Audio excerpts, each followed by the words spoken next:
आपने Pakistan super league जो है वो गुज़श्ता सीज़न देखे हैं, इस मरतबा आपका दिल कर रहा था कि यार हाइप आपने सुनी थी पाकिस्तान सुपर लीग की कि सीज़न 10 है, इसको देखना है, लोगों को बड़ा इंतजार था। आज तो ओपनिंग सेरेमनी भी हो गई है सर। देखिए, मेरा ख्याल है कि जिस तरह की आगाज़ हुआ था पाकिस्तान सुपर लीग का, उस तरीके से ये पाकिस्तान की जो लीग है वो आगे बढ़ नहीं रही।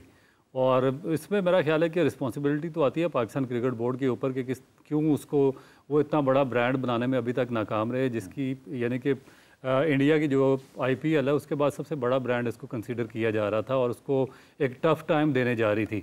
मगर उसके बाद स्लोली और ग्रेजुअली थोड़ा सा इसमें डाउनफॉल आता गया। आप लोगों को इतना ज़्यादा इंगेज कर नहीं सके। फिर जो आपकी लोकल कम्युनिटी थी आप उसको भी इंगेज नहीं सही तौर पे कर सके। आप जो आपके क्रिकेट के हलके थे उनको भी सही तौर पे इंगेज नहीं कर सके। फिर आपके ब्रॉडकास्टिंग के भी थोड़े से उसमें इश्यूज़ आते रहे हैं। फिर एक आपकी जो पाकिस्तान की क्रिकेट का डाउनफॉल है उसने बहुत ज़्यादा इस पर इफेक्ट डाला। उसके बाद जो कराची आपका लाहौर के बाद जो दूसरा, मेरा ख्याल कि लाहौर से पहले ही आप उसको कंसीडर करें जो सबसे बड़ा सिटी है, उसमें अगर लास्ट टाइम आपने जो मैचेस करवाए हैं तो उसमें जो इंटरेस्ट था पब्लिक का वो इतना ज़्यादा नहीं था। ये ऐसी चीज़ें थी जिनको पाकिस्तान क्रिकेट बोर्ड को एड्रेस करना चाहिए था PSL से, या जो लास्ट PSL नवा एडिशन ख़त्म हुआ था उसके फ़ौरन बाद, और एक साल में उनको अपनी प्रिपरेशन मुकम्मल कर लेनी चाहिए थी। तो अभी देर आए दुरुस्त है, देखें लेकिन एक ब्रांड है पाकिस्तान का, इसमें सारे पाकिस्तान के प्लेयर्स भी हिस्सा ले रहे हैं।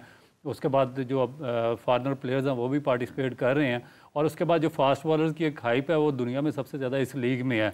तो हम यही उम्मीद तो यही है कि एक अच्छा इस दफ़ा कॉन्टेस्ट आपको देखने को मिलेगा। एग्जैक्टली ऐसे ही है। और रऊफ भाई, हमने देखा कि मैंने सिकंदर रज़ा का इंटरव्यू भी किया, उन्होंने भी यही कहा कि मुझे IPL से ज़्यादा जो है वो पाकिस्तान सुपर लीग इसलिए पसंद है क्योंकि यहाँ पर जो है वो फास्ट बॉलिंग टैलेंट बहुत ज़्यादा है और यहाँ पर उनके सारे दोस्त भी हैं। तो ये अपनी अपनी सी लीग है। आपको पता है IPL भी इस वक्त चल रही है। तो आज के पहला मैच जो है उसकी पहली इनिंग पर नज़र मारते हैं। स्कोर कार्ड में आपको बताता हूँ। फ़खर जमान 1 रन बनाए। मोहम्मद नईम जो कि जिनकी बड़ी तारीफ़ कर रहे थे, हम भी बहुत उनसे एक्सपेक्ट कर रहे थे कि वो रन्स करेंगे, 1 छक्का लगाया उन्होंने और 8 रन बनाए। जबकि अब्दुल्ला शफीक जो हैं जिन्होंने 66 रन्स बनाए और 38 गेंदें उन्होंने खेली हैं, 6 चौके 3 छक्के हैं और 173.68 का उन्होंने स्ट्राइक रेट है। उसके साथ साथ डेरिल मिचेल जिन पर बहुत भरोसा किया जा रहा था लाहौर कलंदर की तरफ से, 13 रन्स बनाए। सैम बिलिंग्स भी 0 पर आउट हुए। सिकंदर रज़ा ने 23 रन्स बनाए।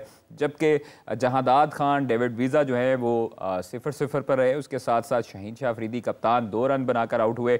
हारिस रऊफ ने 10 रन्स बनाए जबकि आसिफ अफरीदी ने 2 रन बनाए। तो टोटल हुआ 139। पूरे ओवर भी नहीं खेले अब्दुल रऊफ भाई।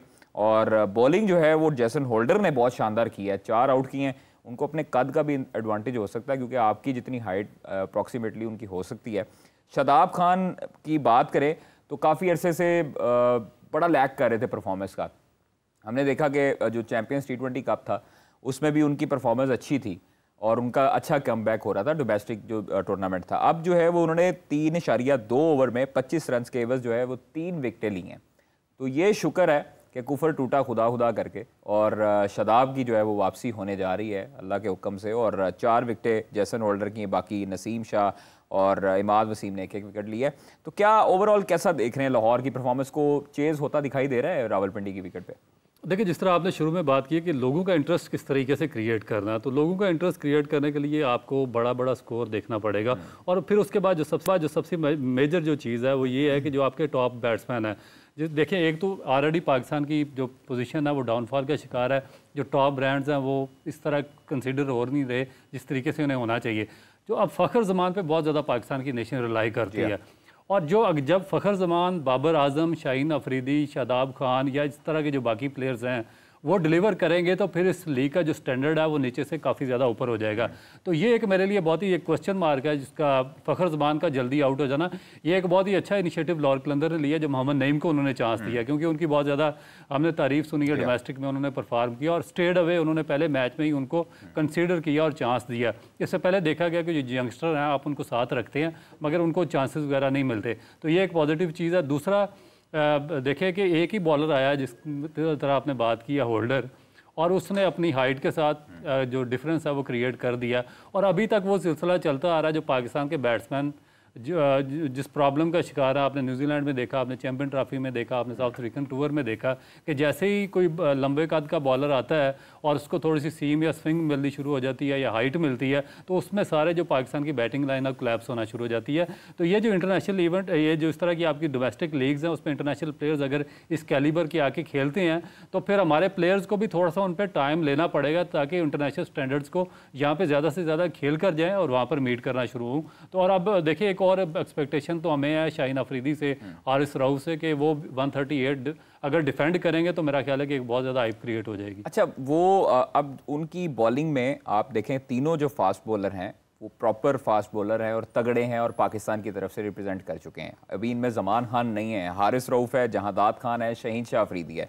फिर उसके साथ साथ इनको ऑलराउंडर डेविड वीज़ा की शक्ल में मिला। स्पिनर में आप देखें तो नईम भी बॉलिंग कर लेता है, नईम भी अच्छा ऑलराउंडर है, स्पिन अच्छी करता है। उसके साथ सिकंदर रजा है, आसिफ अफरीदी है। तो ये तीनों स्पिनर भी उनके तगड़े हैं, तीनों फास्ट बॉलर भी तगड़े हैं। उनकी बॉलिंग जो है, लाहौर ने हमेशा, आपको पता है कि बॉलिंग की वजह से ही मैचेस ज़्यादा जीते हैं। तो फ़खर जमान हमें लैग करते दिखाई दिए, गैर मुहताज शॉट्स खेल रहे थे। फिर उसके बाद अभी ख़ास तौर पर हम विकेट कीपिंग देखी है तो आज़म खान बड़ा स्टंप भी उन्होंने बड़ा लेट किया, हारिस रऊफ का नॉट आउट हुए। फिर उसके बाद कैचेस भी 3-4 उन्होंने हिलचुल की है। तो क्या चक्कर क्या है सर, इसके लिए उनको खुद क्यों नहीं सोचते अपने ऊपर वर्क करने के लिए? अभी तक आपकी मैं फिटनेस देख रहा हूँ तो आप तो इनसे यंग लग रहे हैं मुझे। देखिए मेरा ख्याल है कि पाकिस्तान क्रिकेट बोर्ड को जो स्टैंडर्ड हैं उनको दोबारा डिफाइन करना पड़ेगा, क्योंकि मैं अभी पढ़ रहा था, अंडर-16 अंडर-17 टूर्नामेंट करवाया जो पाकिस्तान की डोमेस्टिक का इवेंट था, उसमें उन्होंने अंडर-16 बच्चों के लिए फिटनेस क्राइटेरिया रख दिया कि अगर आप इस सर्टन क्राइटेरिया को पास करेंगे तो फिर आपकी सिलेक्शन होगी। हालांकि उन बच्चों को पहले मेन स्ट्रीम लाइन में लाना चाहिए और उसके बाद उनको फिटनेस पे लेक्चर देना चाहिए और उनकी फिटनेस इंप्रूव करवानी चाहिए। मगर दूसरी जानब आप देखें, आपने ग्रेड 2 के लिए भी एक स्टैंडर्ड सेट किया कि ये सर्टन स्टैंडर्ड होगा फर्स्ट क्लास के लिए भी और हर लेवल पे डोमेस्टिक में। जो सबसे आपका बड़ा ब्रांड इस वक्त कंसिडर हो रहा है ये PSL, देखिए ये भी तो हमारा डोमेस्टिक इवेंट है, इसमें फिर क्यों कंप्रोमाइज की जा रही है? ये एग्जैक्टली $1 मिलियन क्वेश्चन है। यही हर बंदे के दिलों में और जहन में सवाल होता है। देखिए अगर बात करेंगे फिटनेस के हवाले से तो फिर ये सोचा जाता है कि उमर अकमल को फिटनेस की वजह से बाहर किया गया। तो फिर आप तो उमर अकमल के साथ आपने काफ़ी वक्त भी गुजारा है। इन लड़कों के बारे में थोड़ा सा बताएं, ये आमिर हो गया, उमर अकमल हो गया, मशदाद हो गया, इनके एटीट्यूड का वाकई प्रॉब्लम है? देखिए एक नाम साथ और शामिल करें, इमरान नज़ीर का। ओके। क्योंकि ये 4-5 मैंने इनके साथ बहुत टाइम गुजारा है। ये जो इमरान नज़ीर के साथ हम अंडर-19 में इकट्ठा हम शुरू हुए थे, उसके बाद आप अहमद शहजाद उस वक्त टीम में आया जब मैं पाकिस्तान टीम में कम बैक अपना किया था मैंने, और उसके साथ ये आए हैं मोहम्मद आमिर और उमर अकमल। इनका एटीट्यूड बहुत ही इंतहाई शानदार एटीट्यूड था और मैंने कभी भी नहीं देखा कि इन्होंने कुछ डिसरिस्पेक्ट किसी भी सीनियर के साथ की हो। तो लोग तो बड़ी उनके तो ऊपर तनकीद करते हैं रऊफ भाई। देखिए मेरे साथ बहुत अच्छे रहे हैं, मैंने अगर 1 घंटा भी इनके साथ बात की है तो इन्होंने मेरी बात सुनी थी।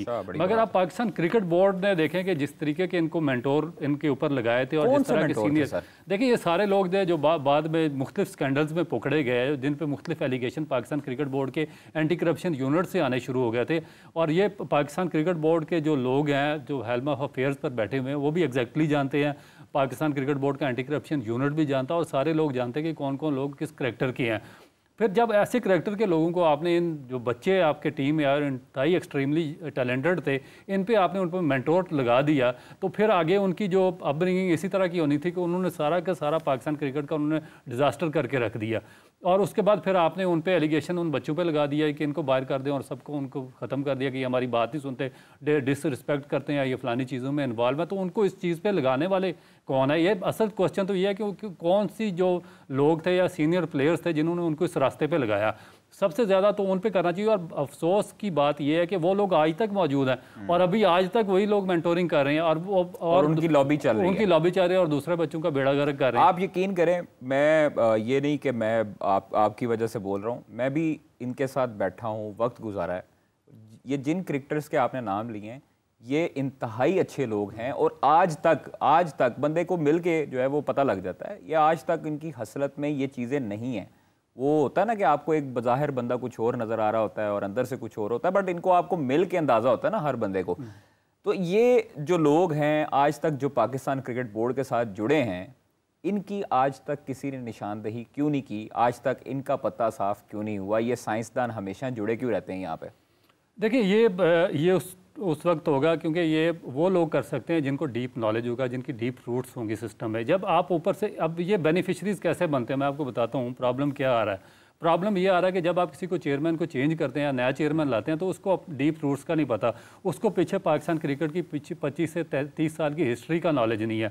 उसको ये नहीं पता कि ये लोग क्या क्या गुल खिलाते रहे हैं, इन लोगों ने पाकिस्तान क्रिकेट में क्या बर्बादी की है, इन्होंने यंगस्टर्स को कितना तबाह किया, इन्होंने पाकिस्तान क्रिकेट को कितना ज़्यादा डैमेज किया, फिर इनकी जो एजुकेशन है वो क्या, फिर इनकी आपस में जो ग्रुपिंग रही है वो क्या रही है।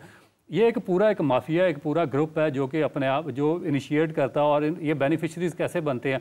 मसलन के ये जो करंट चेयरमैन है, इनको अब उन्होंने भी वही लोग सारे के सारे पूरे का पूरा ग्रुप सारा साथ लगा लिया, मीडिया पे भी वही बैठे हुए हैं, कोचिंग भी वही कर रहे हैं, अंदर वो जो नेशनल एकेडमी में भी वही हैं, जो आपकी जो फ्रेंचाइज है उनके साथ भी वही लोग जुड़े हुए हैं।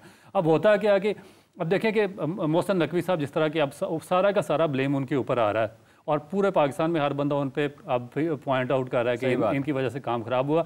भाई मोहसिन नकवी की वजह से कैसे काम खराब हो सकता है? आपने उन्होंने क्या किया? उन्होंने तो क्रिकेटर्स का एक ग्रुप लगाया है कि भाई आपने ये सारे काम सही करने हैं, और उसी ग्रुप ने दोबारा सारे का सारा बर्बाद करके सारी ब्लेम आ गई मोहसिन नकवी पे। अब होगा क्या? अब वो ग्रुप कैसे बेनिफिशरी होगा? जो नया चेयरमैन आएगा उसको मजबूरन उसी ग्रुप को लाना पड़ेगा, क्योंकि मीडिया पर भी वही बैठा हुआ, लॉबी उनकी बनी हुई है, क्रिकेट बोर्ड के अंदर भी लॉबी इन्हीं की बनी हुई है, टेस्ट मैचेस में बदकिस्मती से उन्होंने खेले हुए हैं, पूरे का पूरा आपका जो है फ्रेंचाइज सिस्टम है वही कैप्चर उन्होंने किया हुआ है। तो नया चेयरमैन आएगा, फिर वो लॉबी एक नई क्रिएट करेगा, यही लोग दोबारा आएंगे, उसको जलील कराएंगे 6 महीने 1 साल के बाद, फिर वो अगला चेयरमैन चेंज होगा।